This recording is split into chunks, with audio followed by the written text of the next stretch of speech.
Hey guys, welcome back to the live stream. Thank you guys so much for checking in with us. I want to make sure you guys are following the YouTube channel, so please go down there, subscribe, check out all the latest videos. Make sure you guys are liking them and commenting down below with any video suggestions.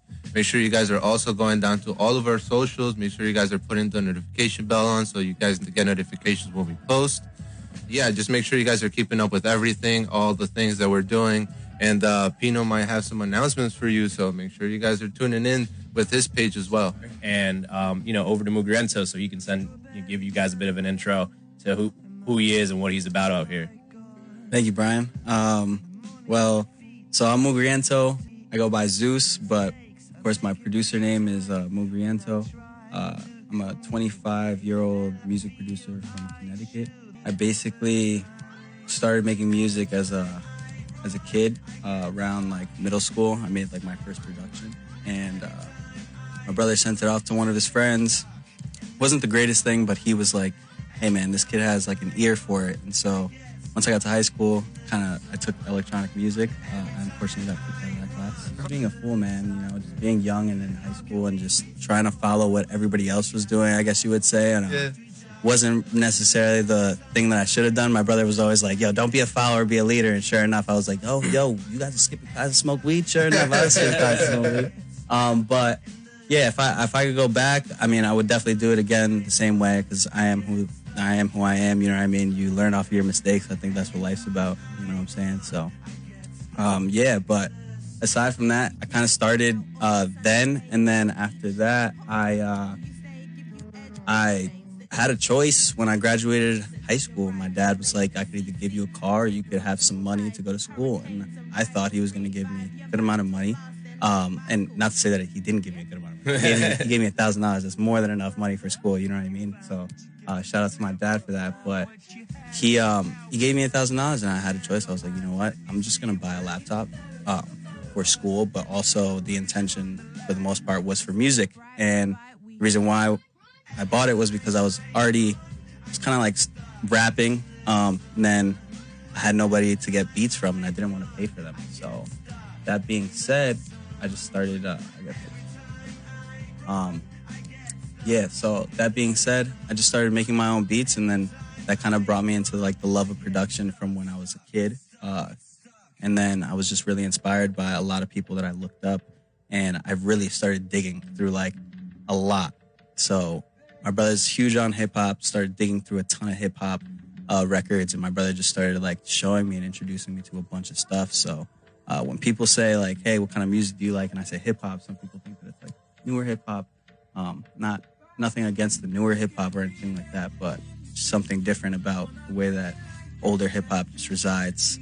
Like just something about it. I don't know. It's just the feel, like that ruggedness in it. Like that meaning almost? Or yeah. Do you feel like... Well, also the sound, really. Like, because now getting into the production, I'm really into just like how things sound. So I'm really particular about how things have to sound or whatever when it comes to music, So I don't have much music out.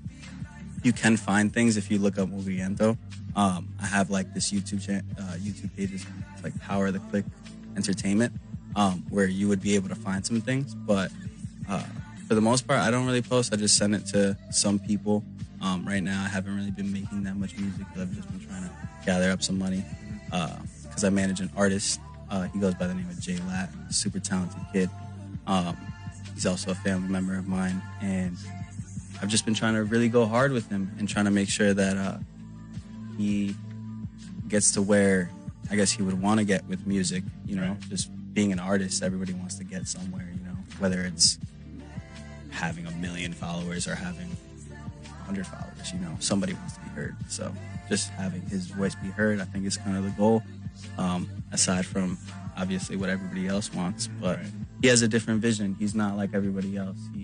He's not really for the money particularly. He's very humble and really gets to it. And he has a project coming out soon with his friend Ryan that produced it. He's fully producing it. It'll be out soon, actually, next month in December. So stay tuned for that. Sure. All right. Is that coming out on any specific platforms or what's? It's coming out on all platforms. So YouTube, Amazon Music, Spotify, Apple Music, everything.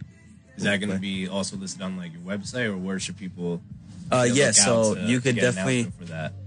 So jlat7.com is where you'll definitely be able to find that. You'll see some music videos up there. We also are planning for a music video to drop with a single called Oxygen really soon in the next few weeks.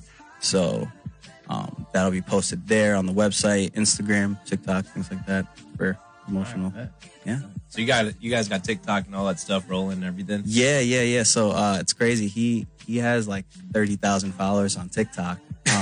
For the wildest reason. I mean, he took a picture, or he took a video of him being on what was it? He was at the barbershop. He was in the chair. Somebody was like, "Hey, I really like your haircut. I've been trying to get that haircut for a while. Can you do 360?" And he literally just sat in front of the camera and just turned, and it got 2.1 million views right now. And it's like insane. And just because he's at the barbershop. Yeah, just at the barbershop. Not even in the barbershop, just in the bathroom of the barbershop, in the mirror. Like, you know what I mean? And like some people did like, I guess they pinned it and like did duet with it, stuff like that. Like so everyone was like doing the same trend or whatever. Some people were doing the same trend. Some people were showing off the same haircut. Some people were being funny with it. Like some guy was like a cop and he was like, "Yep, turn around. This isn't funny. You're doing a mugshot." Like, you know what I mean? And he's like, "Hey, put your hands down." Like, you know what I mean? So it's funny. I don't know how you would be able to find those videos, but if you go to his all of his socials are soy.jlat.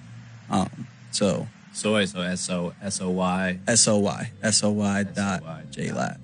JLAT. All right. Yeah. Word. Yeah. And that's on TikTok, and that's all his social media is like that. Yeah, he does. I don't think he has Twitter. Yeah, I don't think he has Twitter, but for the most part, yeah, his Instagram, TikTok. Those are really the only two. Yeah. That's awesome, man. I mean, it looks like you guys are working towards a common goal. You guys are family. You guys are working together. You got one side, music production. You got the sound engineering. You got him, the songwriter. So that's cool, man. Good to see at least you guys have something to work off of, at that common goal. So that's actually something that I feel like is necessary, that like we were talking earlier, and we were talking about a community, and like having people around you that want to do the same thing, that push you, that kind of like competition almost, not like, malicious competition, but like kind of like you always want to show your boy something better the next time. You don't want to show him like the same thing, or like, you always want to get that like, "Oh, damn, bro," you want to get that reaction. So it's like, it's good to have those people around him. And how has been that journey of like learning music production? Have you mostly just been like hours online? How have you like digested most of your knowledge? Yeah, man. YouTube University. Yeah, for sure. So that, and like of course I've had the privilege to work with some other people in the area. Like my good friend Robbie, that's out in Chicago, goes by the name of Bilo. He really was the one who pushed me to get like this certain program, Ableton, and kind of showed me a lot. And as far as production, damn, my ass. I think he was off, but you were good on that one. But so yeah, he showed me like Ableton, because I was getting ready to quit at that point. And like I've had a few times where I've been like, "Yo, like I'm kind of over this, like I'm done with it, like I'm not getting anywhere, I'm not getting better."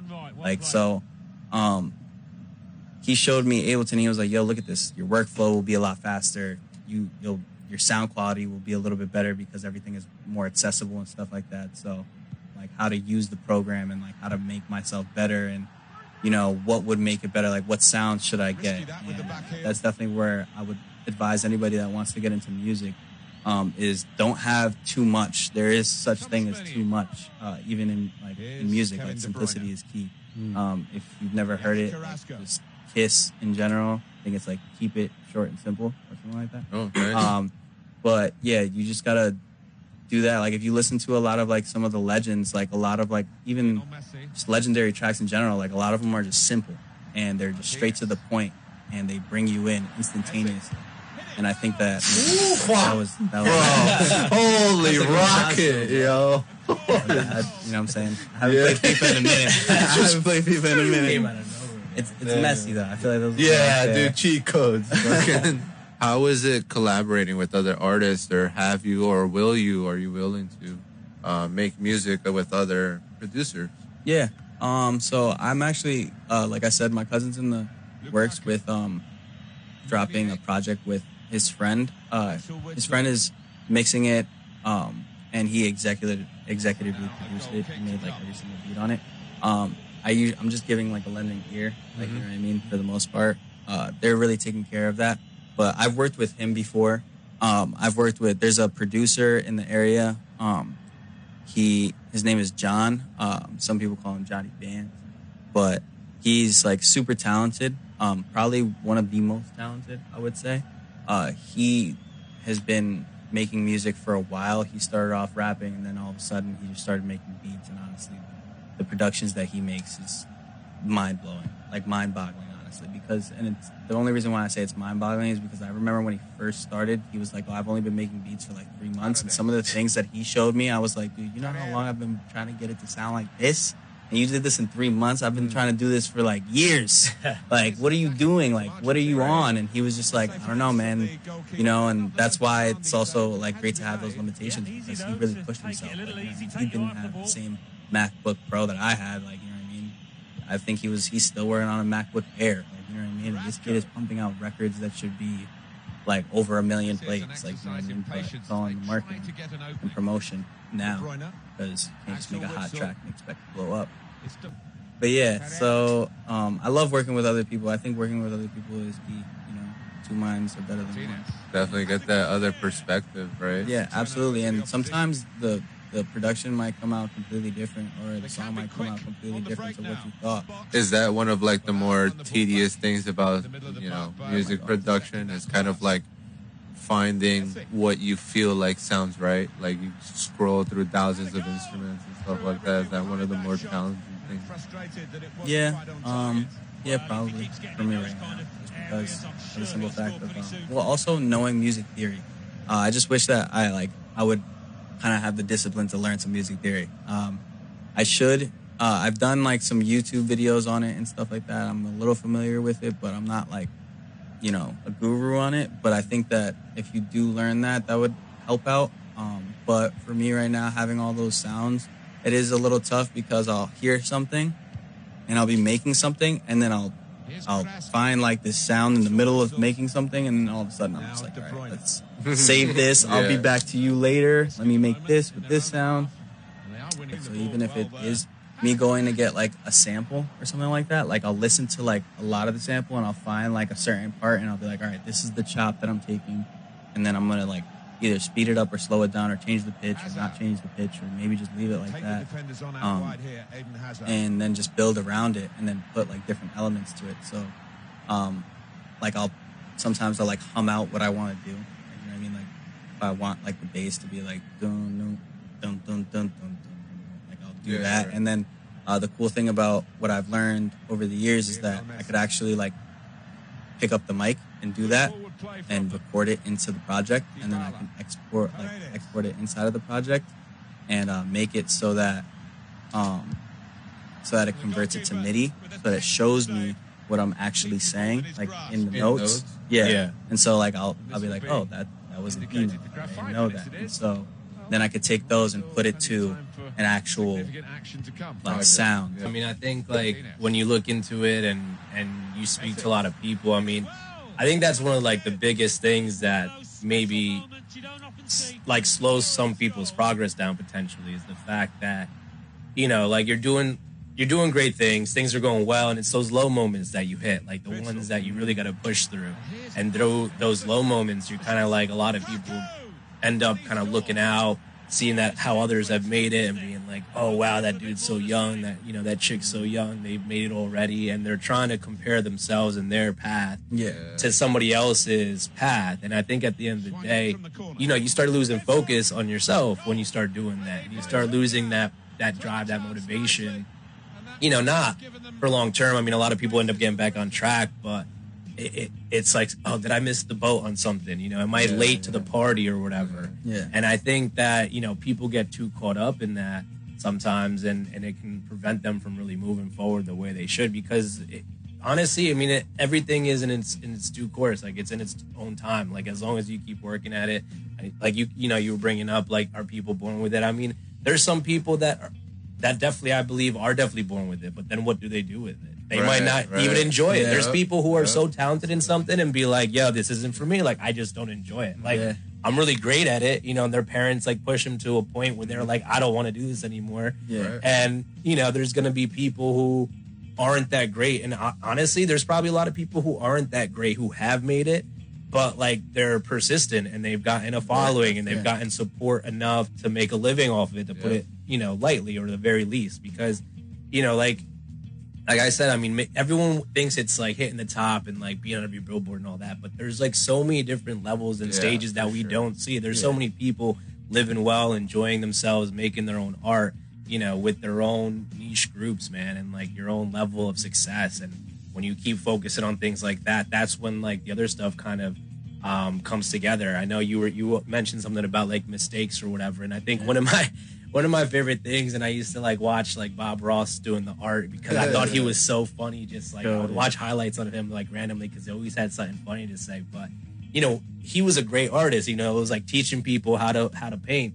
and he was like, "Oh, that's a happy mistake." You know what I mean? And he would like sauce it up, and it's like, damn, but like, how do you sauce that up? Because I can't do that. But you know, he had a lot of practice. He was good at what he did, but you know, he always had that mentality like, yo, it's art. So, like, even if it's a mistake, like you said, like, oh, wait, but I can make this sound good. You know what I mean? It's something that can take your mind to another place, that can be a position of creativity, for example. Yeah, it could end up being a strength. Like, a lot of people are like, how did you end up doing this and that? It's like, honestly, I just kind of, like, bumbled into it. And that could be in anything, you know, in your career, in life. Like, how do you get that job? Honestly, it was the weirdest thing. I just, like, met somebody at a bar, and it was like, it just clicked or whatever. And it's like, you know, like, there's so many different stories, and I think, like you said, it's one of the most important things to realize is that there's no rush, there's no race. Like, everyone, like, it's hard because everyone goes through like that struggle, and so it's like, oh, like, when am I gonna get out of this struggle? When am I gonna go out of this struggle? But I mean, like you said, like we talked about, like having a plan or like trying to think about what your next steps are going to be and always looking forward. I think that if you always have something to look forward to that you're planning on doing and wanting to do, and like keeping that vision like alive and working towards it, like as we talked about with Andres, it's like you're going to start seeing results. There's no way that like something's not going to happen, whether it's good or bad. You know what I mean? If it doesn't work out, then it's a learning experience. You know what I mean? And it's like, then it's up to you to decide, like, all right, well, that sucked. That was shitty. Like, what can I do better? Or it's like,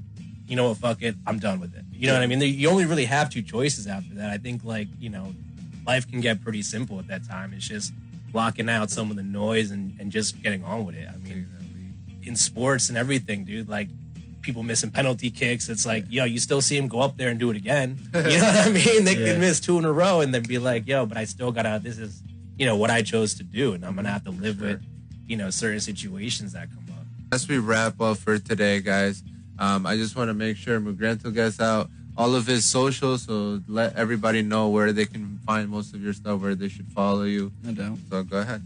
So you could, it's _ MUGRINTO on Instagram. As far as anything else aside from that, SoundCloud would be Mugriento. You could find me. You'll see a picture of me. And then I have Power the Click Entertainment on YouTube. Also, definitely check out JLat, Soy JLat on Instagram, and jlat7.com. Like I said, there's going to be some new music coming out soon. And I don't know if I mentioned this earlier, but I manage him. He's, So definitely check that stuff out, because the project with him and Ryan is going to be phenomenal. And I have nothing but great expectations for it. So. Awesome, Sweet, man. And as I mentioned from the beginning of the show, you know, we got a couple things tomorrow night. We'll be at Divina with Roots Runs Deep. Going to have Royal Vasquez out there, my boy Chavez and Nine DJing. So it's going to be a lot of good music, some artists out there as well.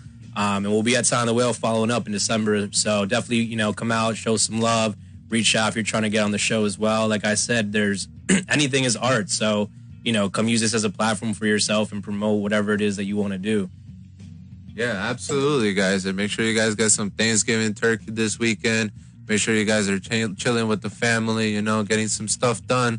don't forget about that momentum. Make sure you guys are doing something at least throughout the day. Don't make sure, let it go by you. So until next time, guys, thank you for checking in. Make sure you guys are following Mugriento. You guys are following Kim Pino. Super essential to put those notification settings on so you know when we're posting. So, yeah, until next time, guys. Yeah. Peace out. Everyone.